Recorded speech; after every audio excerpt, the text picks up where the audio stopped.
Yoga in practice. Time management. You learn many things in a yoga class, such as living in the present moment. But how can you put your yoga into practice in today's hectic world?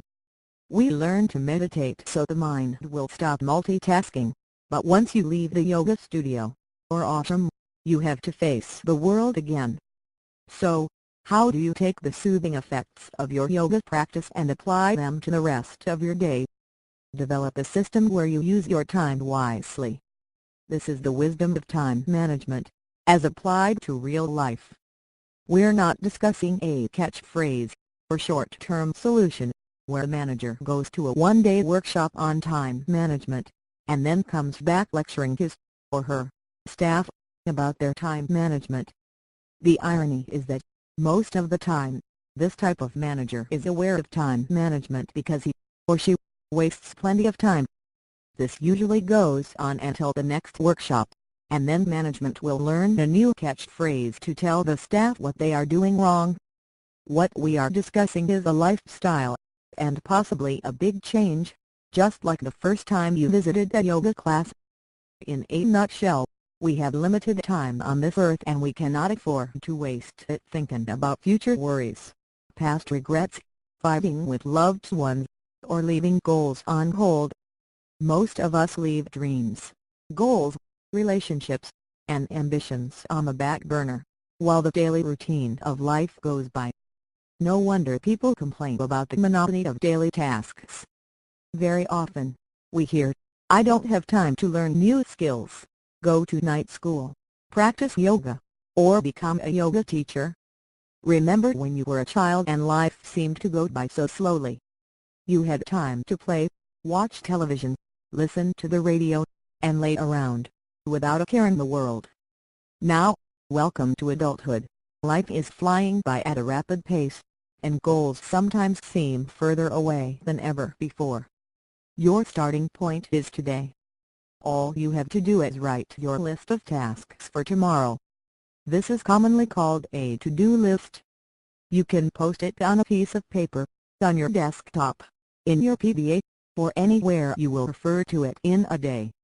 To be honest, I put a piece of paper in my pocket and refer to it during the day. Sometimes, the lesson plan for my next yoga class can be found in my pocket, too. This is a reflection of my timeline, and my generation, but my son would put it on his PDA. Whatever you choose is fine, as long as you refer to it, and get something done. Notice, I did not say get everything done. Somehow, life throws us curves and your well-laid plans may not fit into the daily time frame. You learn this in your yoga practice too. It is absolutely necessary that all of us accept change. These days, change occurs on a daily basis, so there is no need to become tense about it. This explains why so many corporate fitness centers have yoga, or meditation programs, for their employees. Be prepared to make modifications to your plans or turn on a dime. Deadlines should be taken seriously, but sometimes life gets in the way. There are times when the path you are on will have to be altered. So, be prepared to have a backup plan. Remember the serenity prayer. God grant us the serenity to accept the things we cannot change, courage to change the things we can, and wisdom to know the difference. It goes without saying that you will waste a lot of time and energy if you don't know the difference. The next point to cover is when to multitask. What is this? You say, this doesn't sound very yogic. Yoga refers to unity or union, and we must exist in harmony with life as it is today. The mind naturally multitasks, so let's make the most of our time. In ancient times people multitasked, too. Why else would people around the world practice meditation for thousands of years? Why else would the people of India practice yoga for over 5,000 years?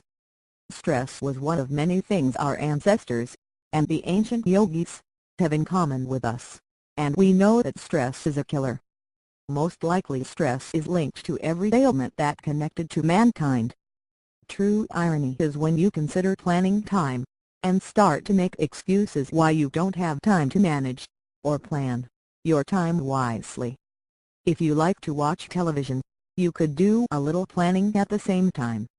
Ideally, it is best to be totally focused, thinking clearly, and be in a quiet place when planning time.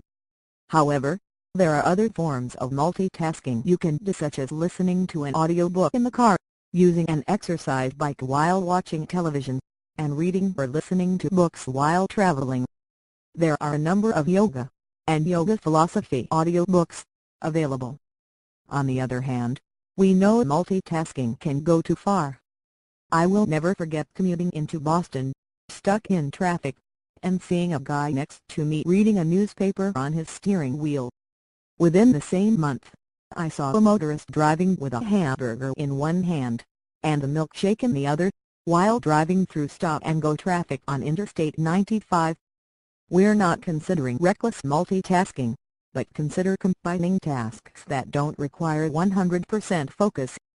For example, you cannot focus entirely on an audiobook while driving, and you may have to listen to it quite a few times before you mentally digest all the material. For this very reason, you should not consider listening to, and concentrating on, meditation audiobooks, while driving your car or operating machinery. Yoga philosophy is one thing, but trying to listen to or practice with a meditation audiobook, while driving, is quite another. Therefore, be very careful about the safety factors involved in multitasking. Yoga in practice. Time management. You learn many things in a yoga class, such as living in the present moment. But how can you put your yoga into practice in today's hectic world? We learn to meditate so the mind will stop multitasking, but once you leave the yoga studio, or ashram, you have to face the world again. So, how do you take the soothing effects of your yoga practice and apply them to the rest of your day? Develop a system where you use your time wisely. This is the wisdom of time management, as applied to real life.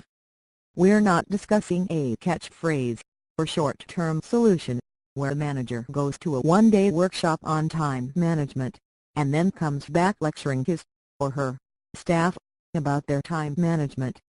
The irony is that, most of the time, this type of manager is aware of time management because he, or she, wastes plenty of time. This usually goes on until the next workshop, and then management will learn a new catchphrase.